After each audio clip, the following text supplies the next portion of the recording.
ಇವತ್ತು ಬೆಂಗಳೂರಿನ ಅಂಬೇಡ್ಕರ್ ಭವನದಲ್ಲಿ ವಿಶ್ವ ಆದಿವಾಸಿ ದಿನಾಚರಣೆ ಏನು ಹಮ್ಮಿಕೊಂಡಿದ್ರು. ಈ ಒಂದು ಸಮಾವೇಶಕ್ಕೆ ಸಹ ಮಾನ್ಯ ಮುಖ್ಯಮಂತ್ರಿ ಡಿ ಕೆ ಶಿವಕುಮಾರ್ ಅವರು ಸಹ ಆಗಮಿಸಿದರು.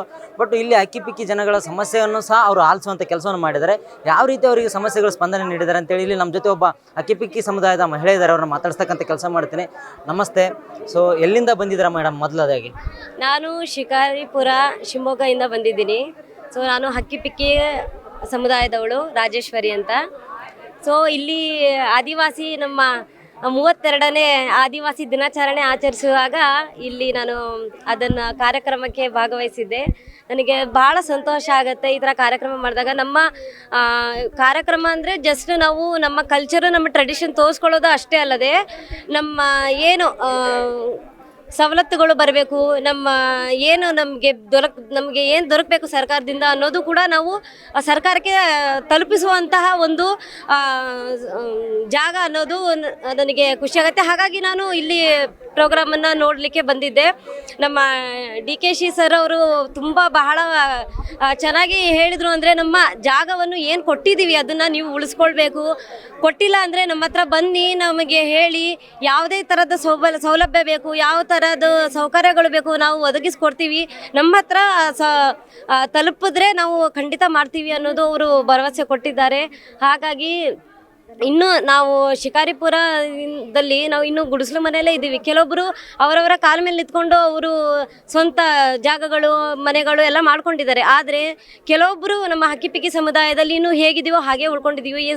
ಸರಿಯಾದ ಮನೆಗಳಾಗಲಿ, ರಸ್ತೆಗಳಾಗಲಿ, ಜಮೀನುಗಳಾಗಲಿ ಅಥವಾ ಪತ್ರಗಳಾಗಲಿ ಯಾವುದೇ ಕೂಡ ನಮಗೆ ಎಜುಕೇಷನ್ ಆಗಲಿ, ಆಮೇಲೆ ಸರ್ಕಾರಿ ಜಾಬ್ಗಳಾಗಲಿ ಏನೂ ಇನ್ನೂ ಸಿಕ್ಕಿಲ್ಲ. ಯಾಕೆ ಸಿಕ್ಕಿಲ್ಲ ಅಂತ ನನಗೆ ಇನ್ನೂ ಗೊತ್ತಾಗ್ತಿಲ್ಲ. ಹಾಗಾಗಿ ಈ ಕಾರ್ಯಕ್ರಮಗಳಿಗೆ ಬಂದು ನಮಗೆ ಅದನ್ನು ದೊರಕಿಸಿ ಕೊಡಬೇಕು ಅನ್ನೋ ಒಂದು ಮನವಿಗೋಸ್ಕರ ಇಷ್ಟು ದೊಡ್ಡ ಕಾರ್ಯಕ್ರಮವನ್ನು ನಡೆಸ್ಕೊಂಡು ಕೊಟ್ಟಿದ್ದೀವಿ. ಹಾಗೆ ನಮ್ಮ ಡಿ ಕೆ ಶಿ ಅವರು ಬಂದಿದ್ದರು, ಮತ್ತು MLA ಸರು ಅವರೆಲ್ಲರೂ ಬಂದು ನಮ್ಮ ಮನದ ಮಾತನ್ನ ನಮಗೆ ಏನು ಇಲ್ಲ, ಏನು ಬೇಕು ಎಲ್ಲದನ್ನು ಅವರು ಕೇಳಿಸ್ಕೊಂಡು ಹೋಗಿದ್ದಾರೆ. ಅವರು ಮಾಡುತ್ತಾರೆ ಅನ್ನೋ ಭರವಸೆ ಮೇಲೆ ನಾವು ಕುತ್ಕೊಳ್ತೀನಿ.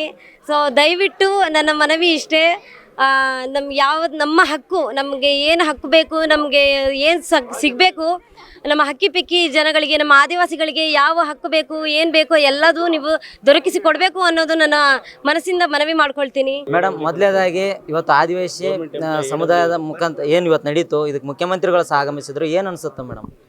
ಮುಖ್ಯಮಂತ್ರಿಗಳು ನಮ್ಮ ಕಾರ್ಯಕ್ರಮಕ್ಕೆ ಬಂದಿದ್ದಂತೂ ತುಂಬಾ ಖುಷಿಯಾಗಿದೆ. ಯಾಕಂದರೆ ನಮ್ಗೆ ತುಂಬ ಹತ್ತಿರದಲ್ಲಿ ನೋಡುವಂಥ ಅವಕಾಶಗಳು ಸಿಕ್ತು. ಆಮೇಲೆ ನಮ್ಮ ಏನು ಬೇಡಿಕೆಗಳಿತ್ತು ಅದನ್ನು ಈಡೇರಿಸುವಂಥ ಭರವಸೆಗಳನ್ನು ಕೊಟ್ಟಿದ್ದಾರೆ. ಆಮೇಲೆ ತುಂಬ ಸಾವಧಾನವಾಗಿ ನಮ್ಮ ಕಾರ್ಯಕ್ರಮಕ್ಕೆ ಆಲೈಸಿ ಏನು ಮಾತಾಡ್ತಿದ್ದಾರೆ ಅದನ್ನು ತುಂಬ ಸಾವಧಾನವಾಗಿ ಕೇಳಿದರು. ಅವರು ಕೂತ್ಕೊಂಡು ನಮ್ಮ ಆಶಯಗಳು ಈಡೇರುತ್ತೆ ಅನ್ನೋ ಭರವಸೆ ನಮಗಿದೆ.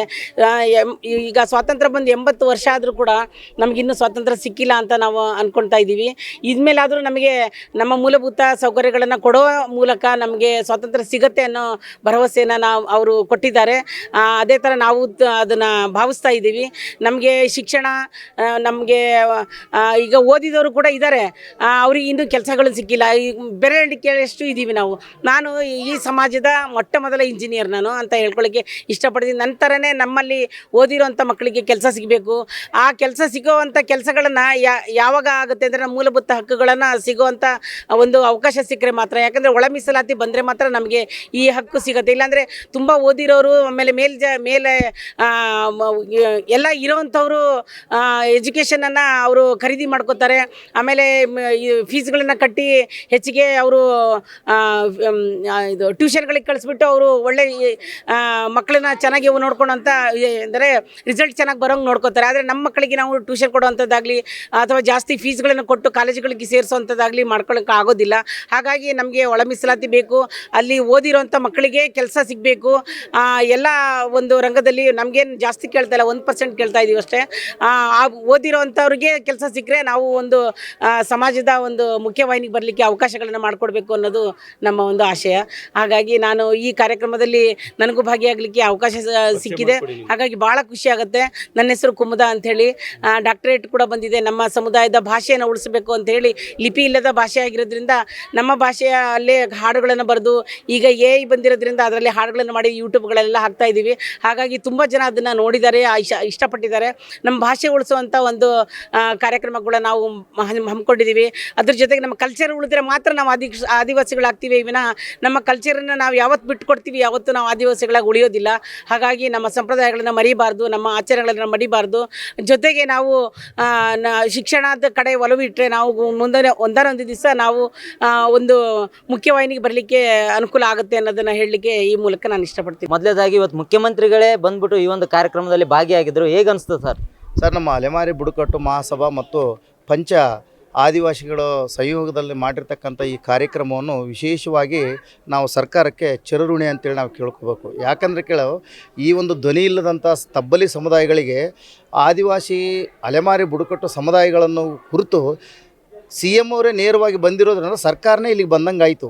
ಆದರೆ ಅವ್ರು ಬಂದಂಥ ಸಂದರ್ಭದಲ್ಲಿ ಕೂಡ 3 ಪಾಯಿಂಟ್ಗಳು ರೇಸ್ ಆದವು ಇವತ್ತಿನ ಚರ್ಚೆಗಳಲ್ಲಿ. ಏನಾದವು? ಒಂದು, ಆದಿವಾಸಿಗಳಿಗಿರ್ತಕ್ಕಂಥ ಮೂಲ ಸಮಸ್ಯೆಗಳು ಏನಿದಾವೋ ಆದಷ್ಟು ಬೇಗನೆ ಕೂಡ ನಾನು ಇತ್ಯರ್ಥಗೊಳಿಸಲು ಅವ್ರಿಗೆ ಏನು ಬೇಕು, ಶಿಕ್ಷಣದೇ ಇರಲಿ, ಮೂಲಭೂತ ಸೌಕರ್ಯಗಳಿರಲಿ, ಅವರಿಗೆ ಮೂಲ ಸಂಸ್ಕೃತಿಯನ್ನು ಕೂಡ ಕಾಪಾಡಿಕೊಳ್ಳಲಿಕ್ಕೆ ಅವರು ಹೇಳಿರ್ತಕ್ಕಂಥ ಮಾತು ಒಂದು. ಅದೇ ರೀತಿಯೊಳಗೆ ನಮ್ಮ ಚಲನಚಿತ್ರ ಬಹುಭಾಷಾ ನಟರಾದಂಥ ಪ್ರಕಾಶ್ ರೈ ಅವರು ಕೂಡ ಅಲೆಮಾರಿಗಳಿಗೆ 1% ಮೀಸಲಾತಿ ಏನಿದೆ, ಆ 1% ಮೀಸಲಾತಿ ನಾಗಮೋಹನ್ ದಾಸ್ ಅವರು ಯಥಾವತ್ತಾಗಿ ಜಾರಿಗೆಗೊಳಿಸಲು ಕೂಡ ಅವರು ಕೂಡ ಒತ್ತಾಯವನ್ನು ಮಾಡಿದರು. ಅದು ವಿಶೇಷವಾಗಿ ಇದನ್ನೆಲ್ಲವನ್ನು ಕೂಡ ಆಗಬೇಕಂದ್ರೆ ಡಾಕ್ಟರ್ CS ದ್ವಾರಕನಾಥ್ ಅವರು ಸಂಸ್ಥಾಪಕ ಅಲೆಮಾರಿ ಬುಡಕಟ್ಟು ಮಹಾಸಭಾ, ಅಲೆಮಾರಿಗಳು ಜನ ಅಂತಂದ್ರೆಗನ ಫಸ್ಟ್ ಧ್ವನಿ ಎತ್ತತಕ್ಕಂಥವರೇ CS ದ್ವಾರಕನಾಥ್ ಅವರು.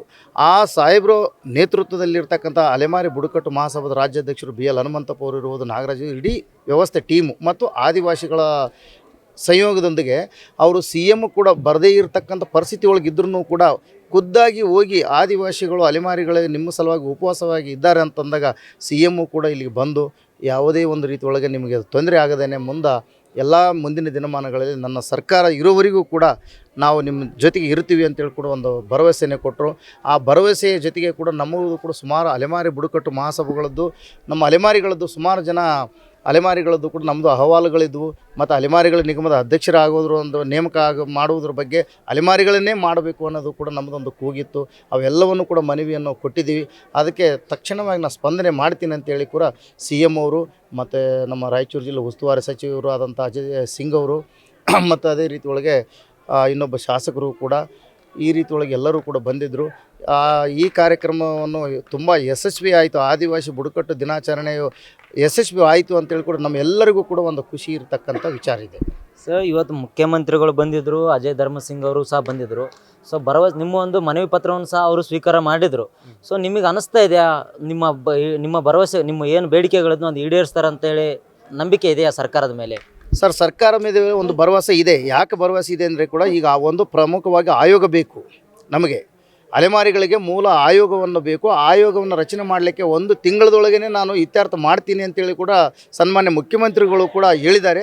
ಹೇಳಿದಂತೆ ಮಾಡ್ತಕ್ಕಂಥ ಶಕ್ತಿ ನಮ್ಮ ಮುಖ್ಯಮಂತ್ರಿಗಳು ಇದೆ ಅಂತೇಳಿ ಕೂಡ ನಮ್ಮ ಎಲ್ಲ ಅಲೆಮಾರಿಗಳ ಪರವಾಗಿ ಕೂಡ ನಾನು ಹೇಳಕ್ಕೆ ಇಚ್ಛೆಪಡ್ತೀನಿ. ಸೊ ಬೇಡಿಕೆಗಳು ಈಗ ನೀವು ಹೇಳಿದರೆ ನಿಗಮ ಮಂಡಳಿ ಮತ್ತು ಇನ್ನಿತರ ಅಂತೇಳಿ ಒಳ ಮೀಸಲಾತಿಯಲ್ಲೂ ಸಹ ಒಂದಿಷ್ಟು ಗೊಂದಲಗಳು ಆಗಿರ್ತಕ್ಕಂಥದ್ದು ನಿಜ. ಅದನ್ನು ಸರಿಪಡಿಸ್ತಕ್ಕಂಥ ಕೆಲಸ ಈಗಿನ ಮುಖ್ಯಮಂತ್ರಿಗಳು ಮಾಡ್ಬೋದು ಅನಿಸ್ತಾ ಇದೆಯಾ ನಿಮಗೆ? ಸರ್, ಅಲೆಮಾರಿಗಳದ್ದು ನಮ್ಮದು ನಿಜವಾದ 1% ಮೀಸಲಾತಿ ಇವತ್ತಿನವರೆಗೆ ಕಗ್ಗಂಟಾಗಿದೆ. ಕೋರ್ಟ್ನಲ್ಲಿ ನಾವು ಕೂಡ ಎಲ್ಲರೂ ಕೂಡ ಅಲೆಮಾರಿಗಳು ಸ್ಟೇ ಹಾಕಿದ್ದೀವಿ. ಆ ಸ್ಟೇ ಹಾಕಿದ್ರ ವಿರುದ್ಧವಾಗಿ ಪರವಾಗಿ ಕೂಡ ಸರ್ಕಾರಕ್ಕೆ 16ನೇ ತಾರೀಕು ಸೆಪ್ಟೆಂಬರ್ 16ನೇ ತಾರೀಕಿಗೆ ಕೋರ್ಟ್ ಕೂಡ ನಿಮಗೆ ಪ್ರಶ್ನೆ ಒಂದು ಮಾಡಿದೆ.